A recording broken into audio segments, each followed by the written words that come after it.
로마서 강의 71번째 시간이에요.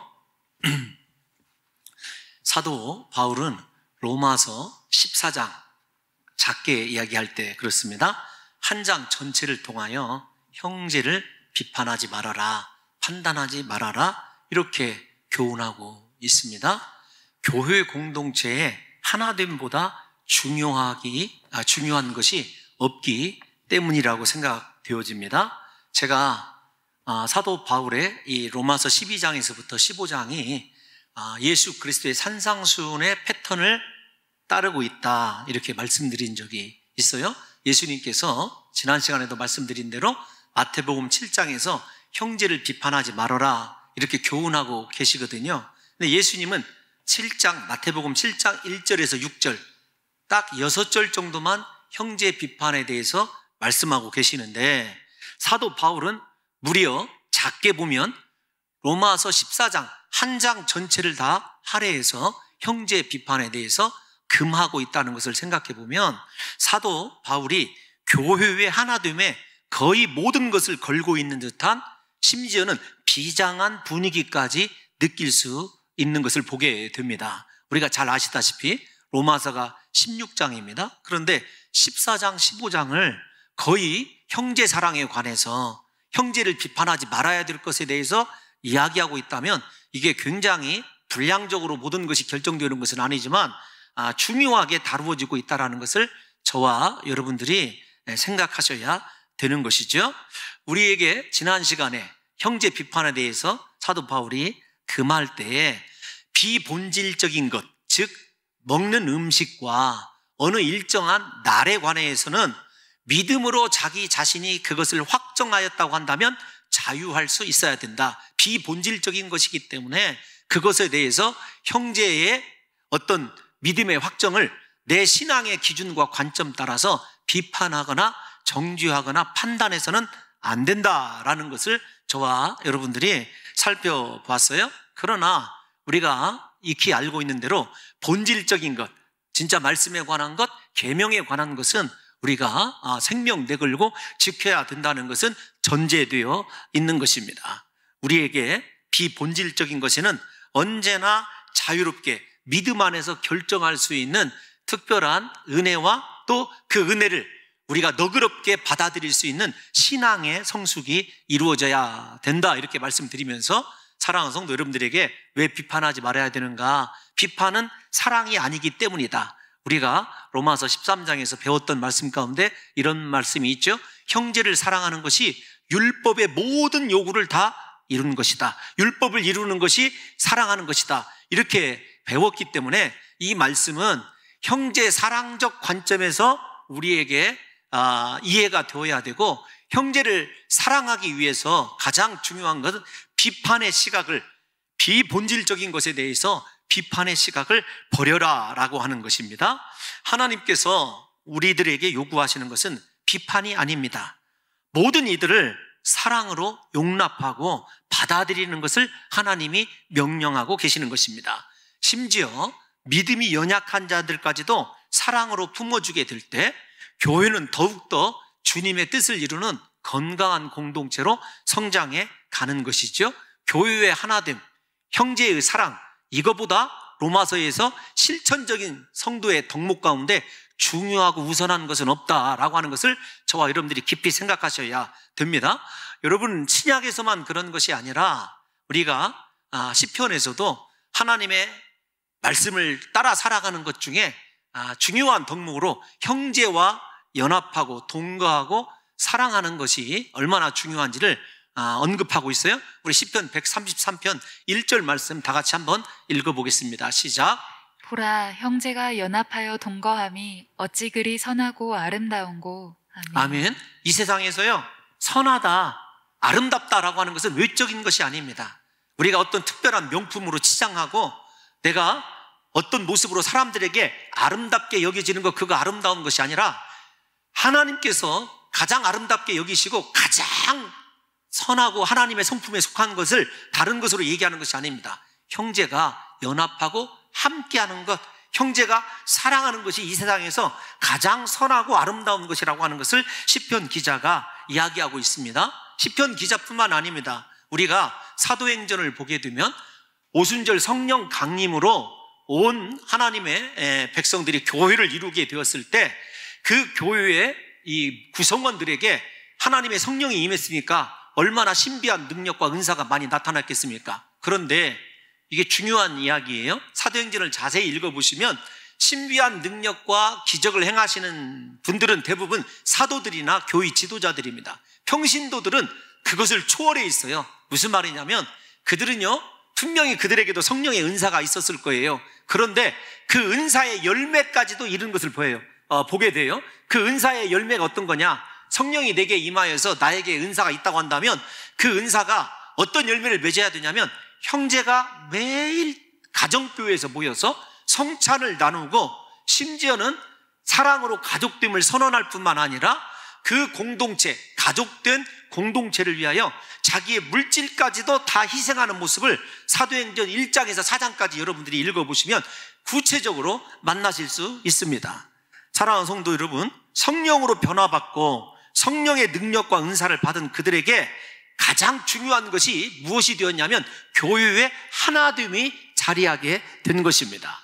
이들은 진정한 하나님 나라의 한 가족을 이루는 법을 깨닫게 된 거예요. 그래서 제가 이렇게 말씀드릴 수 있습니다. 인생에서 가장 아름다운 축복은 서로 만나고 사랑하고 모든 것을 나누는 한 가족을 이루는 것입니다. 교회 공동체도 마찬가지고 우리가 남녀도 사랑해서 가족을 이루는 이유가 무엇입니까?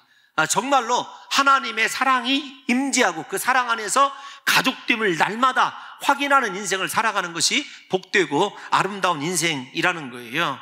사랑하는 성도 여러분, 이렇게 아름다운 가족을 이루는 것은 역시 성령의 능력으로만 가능합니다. 즉 형제를 사랑하고 형제 사랑 앞에 내 자신을 포기할 수 있는 길은 인성으로 이루어지지 않아요.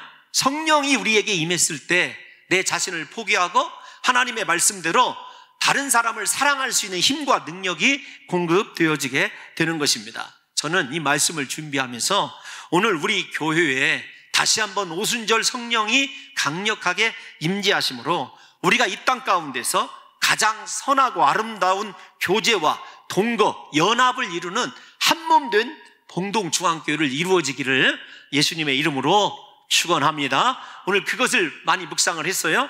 그런데 사랑하는 성도 여러분, 오늘 우리가 읽은 본문 가운데서도 이게 14장 마칠 때까지는 형제를 비판하지 말라라고 하는 말씀이 반복될 거예요. 그러니까 이게 또 그 소리가 나오겠구나. 여러분들이 그렇게 이해해 주시면 감사하겠습니다. 우리가 읽은 본문도 왜 형제를 비판해서는 안 되는지를 조금 더 자세하게 말씀하고 있습니다. 형제를 비판하지 말아야 될 결정적인 이유는 무엇 때문에 그러냐면 우리의 삶의 목적이 바뀌었기 때문에 그래요. 여러분, 우리가 읽은 본문 7절에서 14장 7절에서 12절까지에 가장 많이 등장하는 단어가 어떤 단어인 줄 아십니까? 위하여라는 단어입니다. 위하여, 어디서 많이 본 단어이지 않습니까? 위하여라는 단어예요.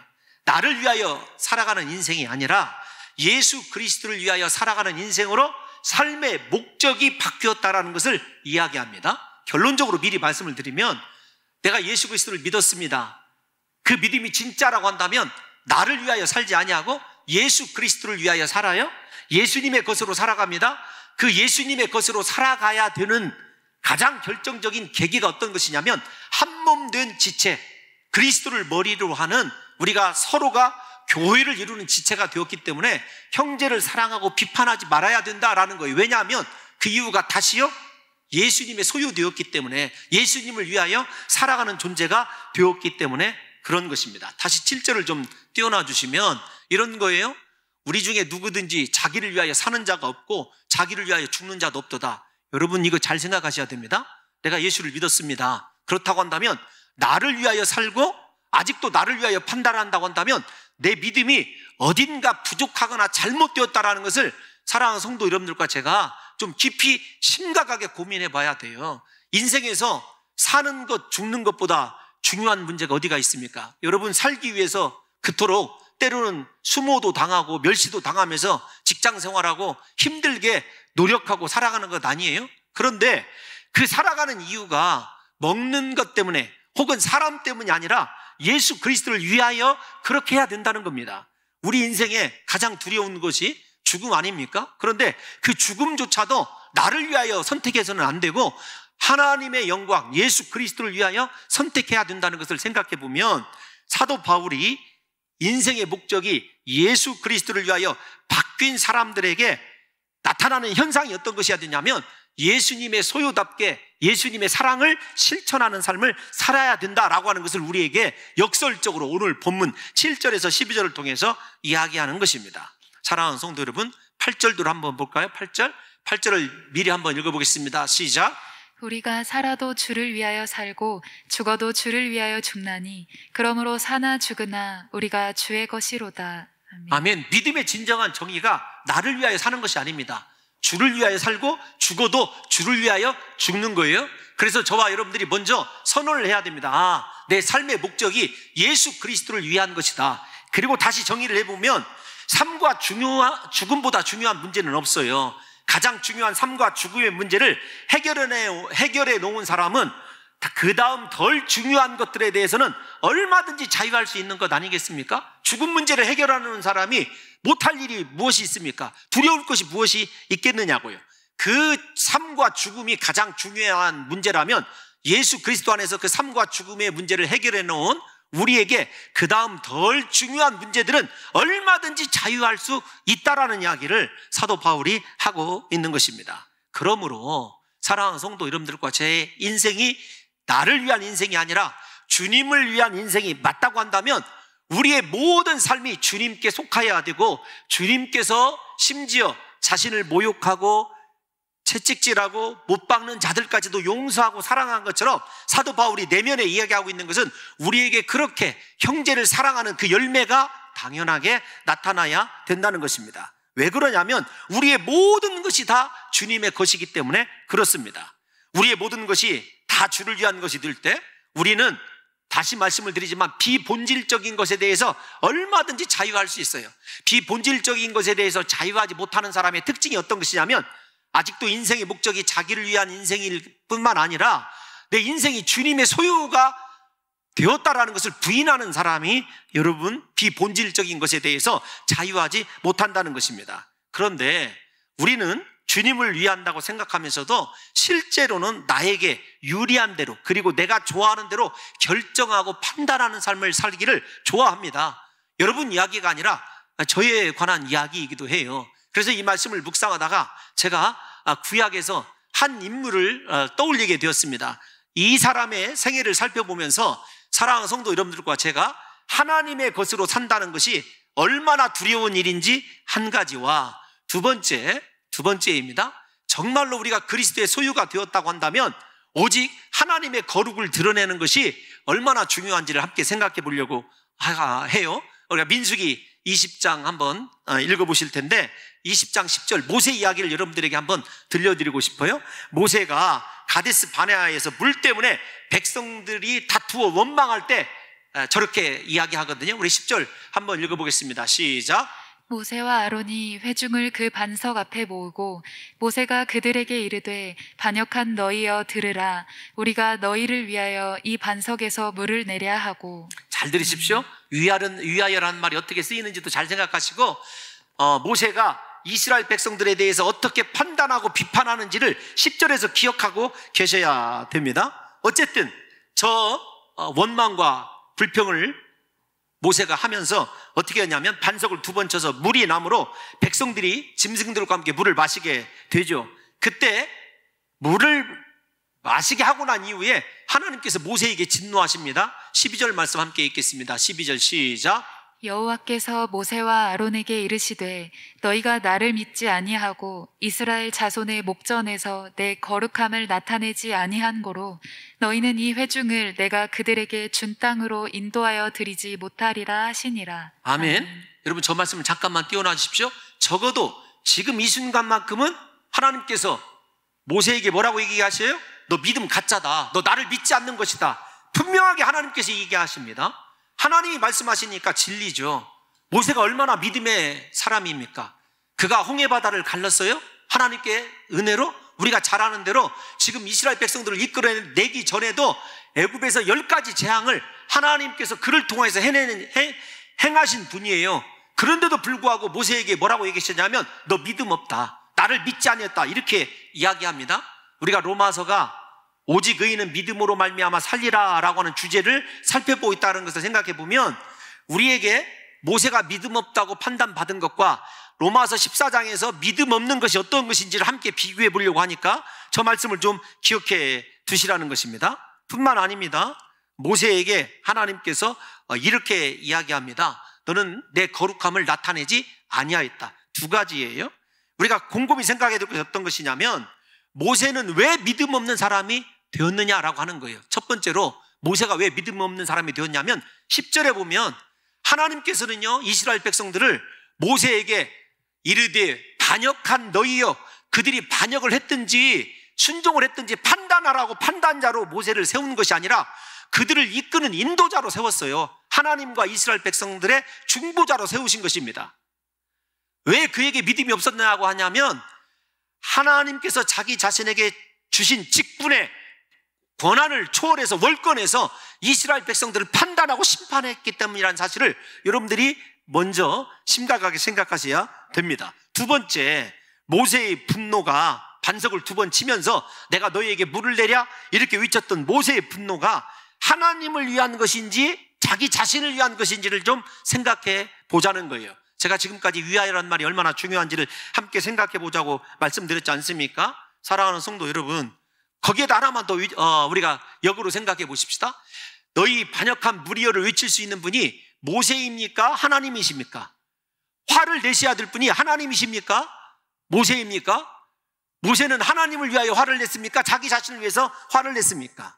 우리가 잘 아는 대로 이미 여러분 다 느끼고 계시지 않습니까? 모세의 분노는 하나님을 위한 분노가 아니라 자기 자신을 위한, 자기 자신에 의한 분노라는 사실을 아셔야 됩니다. 그리고 백성들의 반역 여부는 앞에서 말씀드린 대로 하나님께서 판단하시는 것입니다. 모세가 할 일은 끝까지 이스라엘 백성들을 사랑으로 하나님의 말씀대로 인도하기만 하면 되는 거예요. 그리하면 모세를 향한 이스라엘의 반역조차 하나님께서 판단하실 거예요. 우리가 지난 13장에서 배웠지 않습니까? 원수가 줄일 때 먹을 것을 주고 원수가 목마르게 할 때 마실 것을 주라. 그렇게 하는 것이 원수들의 머리에 숯불을 올려놓는 것이다. 우리가 이미 로마서 13장에서 이 내용 배웠어요. 그런데 모세는 백성들을 반역자들로 판단함으로 하나님에게 믿음이 없다고 그렇게 책망을 받았고 분노를 내므로 말미암아 하나님의 거룩하심을 드러내지 아니하였다고 심판을 받게 된 거예요. 자기의 판단, 자기의 심판 그대로 모세가 판단을 받아서 여러분 이 사건 하나 때문에 우리가 잘 아는 대로 모세가 가나안 땅에 들어가지 못합니다. 오늘 이 심판적 요소가 형제를 비판하지 말라, 업신여기지 말라, 우리가 다 하나님의 심판대에 서게 되리라, 오늘 본문에 똑같이 그렇게 반영이 되어 있어요. 사랑하는 성도 여러분, 광야길로 이스라엘을 인도하시는 이는 모세일까요? 하나님이실까요? 하나님 아니십니까? 모세는 하나님과 백성 사이에 자신의 역할, 하나님의 말씀을 받아 선포하고 백성들을 끝까지 하나님의 말씀으로 받아들이면서 인도하기만 하면 되는 거예요. 이것이 하나님을 위하여 부름받은 모세의 인생 아니냐고요.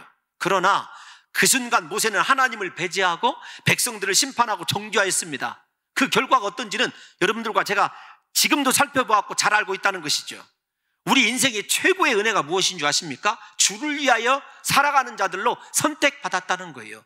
우리가 7절 8절에서 우리는 살아도 주를 위하여 살고 죽어도 주를 위하여 사는 자, 하나님께서 우리를 그렇게 선택하시고 선택을 이루시기 위해서 십자가에서 아들을 못 박아 죽게 하셨고 그 피 흘림으로 나를 주를 위한 자로 그렇게 부르신 거예요. 예를 들면 모세를 이스라엘 백성을 위한 자로 하나님께서 불러놓으신 것처럼 우리를 하나님께서 그렇게 불러놓으셨다는 것입니다. 그러므로 우리가 주를 위하여 살아가는 것은요, 의무나 어떤 견디기 힘든 짐이 아니라 사랑의 특권이에요. 하나님의 사랑의 열매입니다.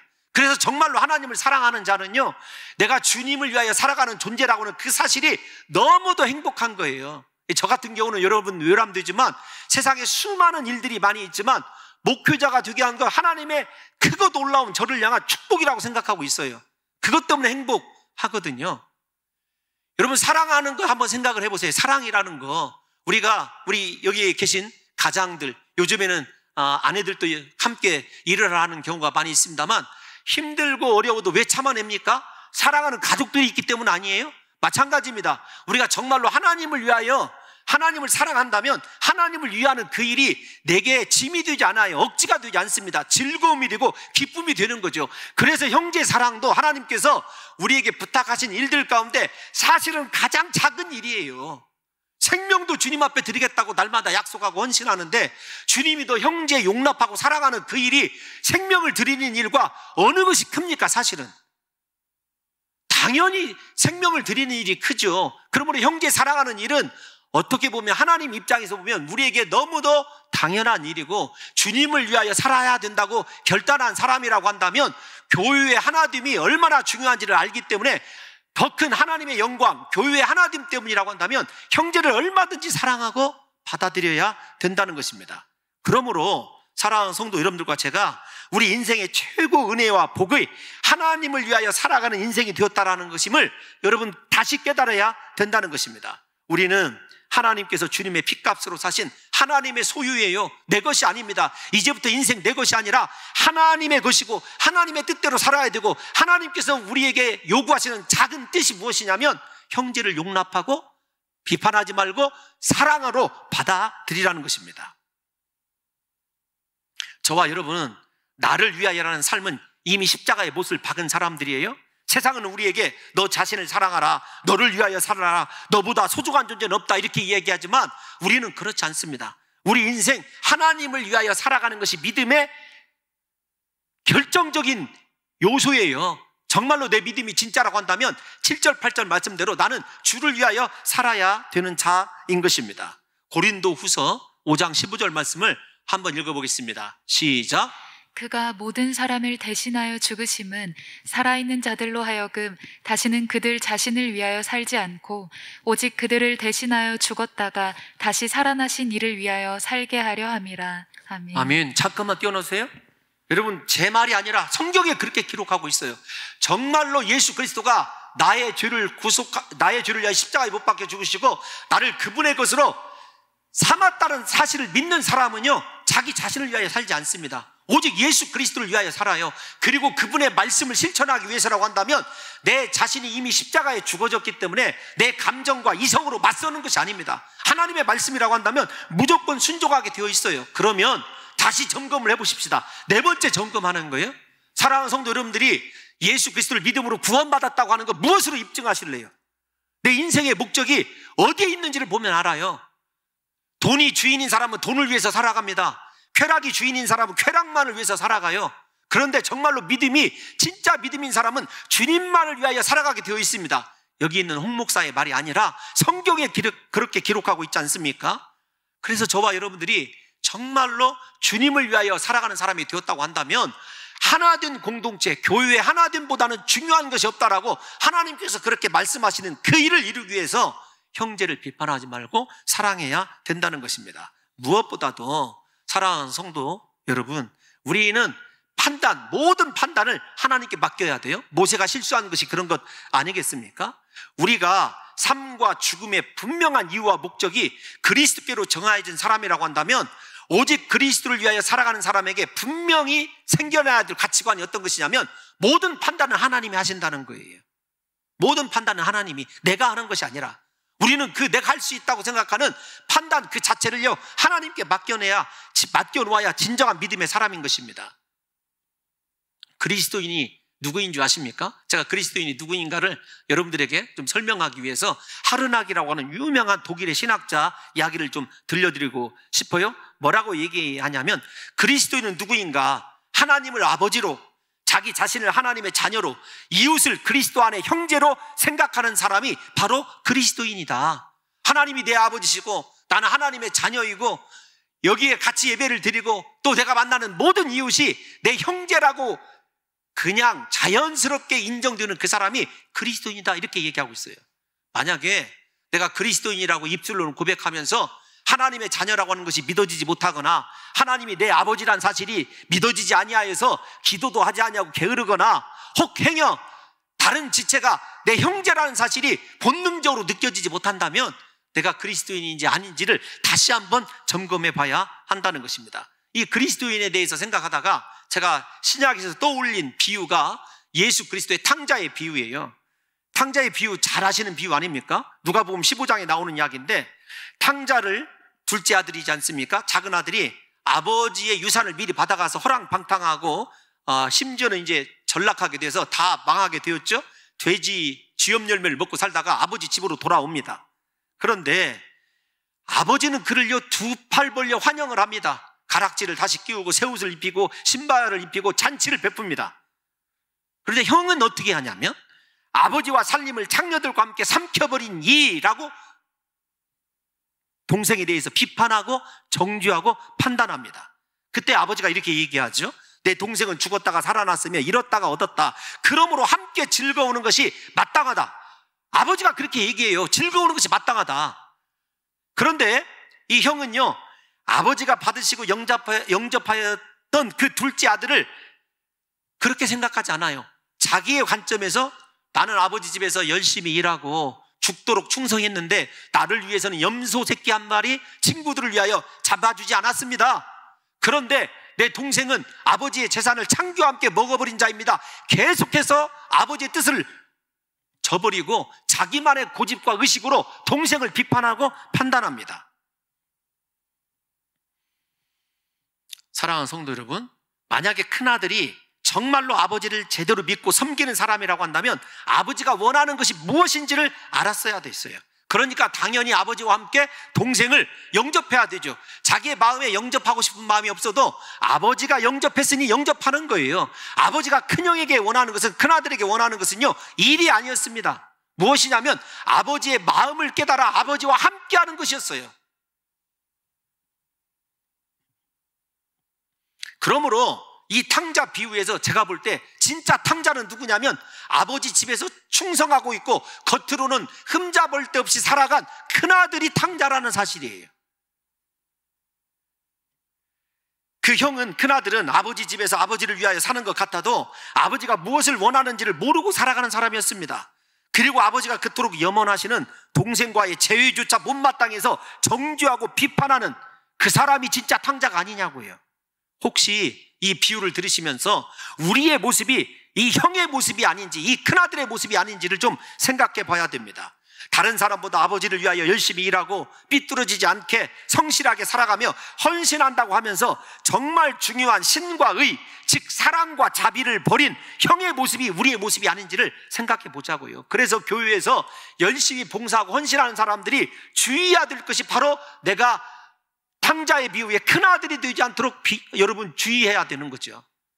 나만 이렇게 뼈 빠지게 일하고 수고하고 애쓰는데 다른 사람은 왜 저 모양이야, 이런 생각 가지면 안 된다고요. 다른 사람을 내 기준에 의해서 비판하고 판단하면 안 된다는 것입니다. 사랑하는 성도 여러분, 아버지가 받으셨으면 우리도 받아야 되는 거예요. 그 어떠한 헌물이라도 용납하고 함께 잔치를 벌이며 살아가는 것이 진정한 아버지를 위한 삶 아니냐고요. 그러므로 사랑하는 성도 여러분들이요, 믿음이 혹시 연약해서 나와 같이 충성하지 못한다고, 나와 같이 헌신하지 못한다고 다른 사람을 비판하고 속으로 정죄하지 마시고 그들을 오히려 사랑으로 더 품어주셔서 그들이 영적으로 성숙해 갈 수 있도록 아버지의 마음 그대로로 사랑해 줄 수 있는 사람이 진정한 하나님의 자녀라는 사실을 저와 여러분들이 아셔야 됩니다. 본문 10절을 한번 읽어볼까요? 본문 10절 시작. 내가 어찌하여 내 형제를 비판하느냐, 어찌하여 내 형제를 업신여기느냐, 우리가 다 하나님의 심판대 앞에 서리라. 아멘. 얼마나 무서운 말씀입니까? 형제를 비판하지 말아라, 그 말이에요. 형제를 업신여기지 말아라 그러면서 하나님의 심판대, 종말 사상을 여기에다 끌어들이고 있어요. 사람을 판단하는 것은 오직 하나님의 심판대에서 일어나는 일입니다. 즉 하나님께 속한 것이에요. 아무리 용서받았어도 우리는 모든 것을 정확하게 판단할 수 없는 연약한 죄인임을 알아야 된다라는 것입니다. 우리는 업신여기는 형제나 멸시하는 거에 속으로 비웃는 것입니다. 그 사람이나 우리가 전부 다 하나님의 심판대 앞에 서야 된다는 사실을 잊어서는 안 됩니다. 다시 말씀을 드리지만 정말 의식으로 내가 형제를 사랑하고 있는지 잊지 않은지를 우리가 정확하게 내 마음속을 들여다봐야 돼요. 내 믿음을 점검해 봐야 됩니다. 하나님의 심판대에 서면은요, 비판하는 사람이나 비판당하는 사람이나 다 죄인입니다. 하나님 앞에 서면 분명하게 모든 이들의 죄가 드러날 것이에요. 그러므로 하나님의 심판대를 통과하는 유일한 기준은 자신의 죄를 용서하신 예수님의 사랑을 기억하고 모든 사람을 사랑한 것만 기억되는 거예요. 헌금 많이 하고 전도 많이 하고 내가 유명한 사역자고 그런 거 필요 없어요. 하나님의 심판대에 섰을 때 너 형제를 사랑했느냐 사랑하지 못했느냐 이것만 남는다는 거예요. 그러니까 여러분들과 제가 이 말씀을 아주 심각하게 받아들여야 돼요. 우리는 어떤 사역과 외적인 일을 통해서 천국의 상급을 기대하는데 그렇지 않아요. 하나님의 성품적인 면에서 사랑이신 그분의 성품을 따라 얼마나 교회를 사랑하고 교회에 지체된 형제를 비판하지 아니하고 그의 약점까지도 담당하는 십자가의 삶을 살았느냐 하는 것이 심판대에서 유일하게 주님께서 나에게 달아보시는 거라는 거예요. 마치 주기도문을 우리가 암송하지 않습니까? 주기도문에 이런 말이 나오죠. 우리가 우리에게 죄를 사하여 준 것 같이 우리 죄를 사하여 주옵시고 라는 말씀이 그대로 하나님의 심판대에서 적용되는 거예요. 얼마큼 형제를 용서했느냐, 얼마큼 형제를 받아들이고 사랑했느냐가 나의 심판대에서 하나님 앞에 어떤 모습으로 서느냐와 결정적인 관련이 있다는 것입니다. 사랑하는 성도 여러분, 얼마나 다른 사람의 죄와 허물을 용서하시고 사랑으로 감싸고 계십니까? 다시 강조하지만 그것이 하나님 심판대 앞에 설 때 우리의 유일한 용서의 근거가 될 것입니다. 우리가 형제에 관해 어떻게 행하였는지 12절 말씀 한번 읽어볼까요? 본문 12절 시작. 이러므로 우리 각 사람이 자기 일을 하나님께 직고하리라. 어떤 말인 줄 아십니까? 11절 12절을 연달아 읽어볼게요. 죄송해요. 11절부터 한번 읽어볼까요? 시작. 기록되었으되 주께서 이르시되 내가 살았노니 모든 무릎이 내게 꿇을 것이요 모든 혀가 하나님께 자백하리라 하였느니라. 잠깐만 띄워놔주시면 하나님의 심판대 앞에서 다 무릎 꿇게 될 거예요. 그러면서 내가 행한 일 자백하게 됩니다. 심지어는 내가 어떻게 살았는지를요 하나님께 짓고 있는 그대로 고하는 때가 와요. 무엇에 관해서요? 형제를 비판한 것에 관해서, 속으로 멸시한 것에 관해서, 속으로 업신여긴 것에 관해서, 함부로 판단하고 정죄한 것에 관해서. 앞에서 이런 말씀 드렸죠? 모세 같은 지도자도 한 번 백성들을 판단하고 하나님을 믿지 아니한 믿음의 결과를 보이지 아니한 것 때문에 가나안 땅에 들어가지 못했어요. 우리가 심판대 앞에서 하나님의 심판을 통과해서 천국 백성이 되느냐 되지 않느냐와 밀접하게 형제 사랑은 연관되어 있다는 것입니다. 사랑하는 성도 여러분, 하나님의 심판대에서는요 나와 하나님만 있는 것입니다. 이런 의식으로 생각해 보면 형제를 비판하고 정죄하는 것이 얼마나 어리석은 일이며 하나님 앞에서 중요한 일인지를 다시 한번 가슴에 새겨야 되는 것입니다. 절대로 다른 사람을 판단하거나 정죄하거나 비판하지 마십시오. 다시 얘기지만 신앙의 본질에 관한 것이 아니라면 비판해서는 안 됩니다. 그것은 교만한 일입니다. 하나님 앞에서 겸손하셔야 되고 하나님께서 그것을 통해서 오히려 나를 심판하실 것이라고 하는 사실을 명확하게 깨달아야 된다는 것입니다. 우리가 왜 사랑 이렇게 하죠? 다시 말씀을 드리지만 이 7절에서 12절에 위하여라는 말과 등장하는 말이 형제라는 말이에요. 우리는 그들과 형제 되었어요. 가족이 되었습니다. 예수 그리스도의 십자가 은혜로 그냥 사랑하는 사이가 된 거예요. 앞에서도 말씀드렸습니다만 형제를 왜 사랑합니까? 그냥 가족이기 때문에, 형제이기 때문에 특별한 이유가 있어서가 아니라 본능적으로 사랑하는 것 아니에요? 같은 부모에게서 태어난 한 핏줄이란 이유만으로 서로를 아끼고 사랑하는 것 아닙니까? 제가 우리 봉동중앙교회 부임해서 느낀 것이 어떤 것이냐면 정말 형제 사랑이 가족 간의 혈연이 얼마나 끈적끈적한 곳인지를 제가 알았어요. 봉동중앙교회 부임해서 제가 봉동중앙교회가 섬인 줄 알았어요. 섬. 낙도 오지는요 섬에서 모든 것이 해결이 되거든요. 어떤 뜻으로 설교를 드리는지는 나중에 궁금해하면 생각해 보십시오. 그런데 그것이 좋은 쪽으로 작용하면은요 얼마나 은혜스러운 것인지 몰라요. 우리가 예수 믿고 심령에 일어나는 가장 중요한 변화는 다시 말씀드리지만 형제 사랑이에요. 다른 사람을 형제처럼 여기고 그 사람을 끝까지 사랑하는 것입니다. 사랑할 수 있는 사람이 그러므로 진정으로 거듭난 사람인 거예요. 제가 형제 사랑을 생각하다가 떠올린 사람이 아브라함과 롯입니다. 창세기를 보면 아브라함이 자기 자신을 그토록 서운케 하는 조카 롯을 향하여 이렇게 고백하는 장면이 나옵니다. 창세기 13장 8절 한번 읽어볼까요? 시작. 아브라함이 롯에게 이르되 우리는 한 친족이라 나나 너나 내 목자나 내 목자나 서로 다투게 하지 말자. 아멘. 무엇이 중요하냐는 거예요. 너와 내가 산친족 형제라는 말이거든요. 형제다. 이것보다 중요한 것은 없다는 것입니다. 양떼도 형제 앞에서는요 포기할 수 있어야 돼요. 양을 치는 목초지도 포기할 수 있어야 됩니다. 내게 속한 종도 포기할 수 있어야 돼요.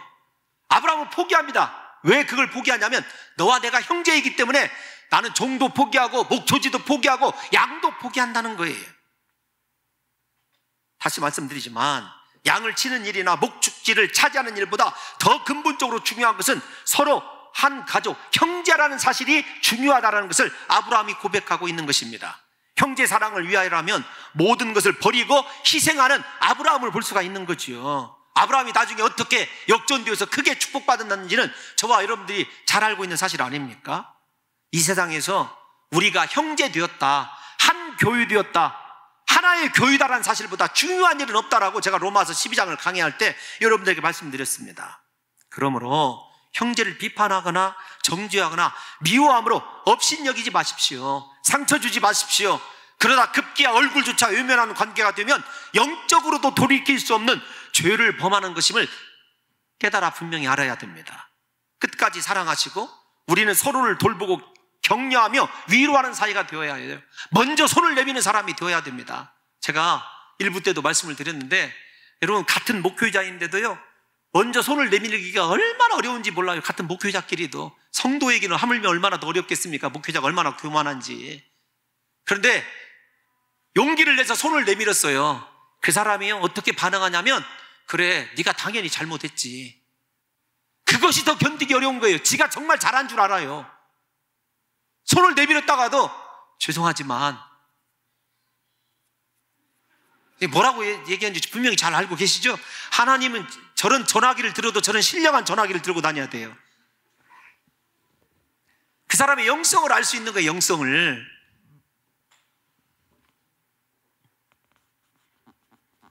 사랑하는 성도 여러분, 우리에게 형제 사랑보다 위대하고 시급한 일은 없다는 사실을 깨달으셔서 주님 심판대에 설 때 형제를 사랑한 것, 용서한 것, 이것이 나의 구원과 직결된다는 사실을 잊지 마시고 형제를 끝까지 사랑하시기를 예수님의 이름으로 축원합니다. 제가 한 가지만 좀 말씀을 드리고 1분 안에 설교를 마칠게요. 설교를 준비하면서 이번 달 우리 교육 큐티책 있지 않습니까? 큐티책을 읽어보면 8쪽 중간 부분에 주님이 기뻐하시는 그 교회를 꿈꿉니다라고 하는 고 하용조 목사님의 설교가 실려 있어요. 제가 그 한 도막을 여러분들에게 읽어드리고 싶습니다. 인간의 부족함과 연약함에도 불구하고 하나님의 의를 이루어가는 것이 교회입니다. 교회 안에는 성숙한 사람도 있지만 미성숙한 사람도 있습니다. 그래서 긍휼과 관용이 필요합니다. 세상 사람들이 교회에서 가장 보고 싶어하는 것은 서로 사랑하며 용서하는 모습입니다.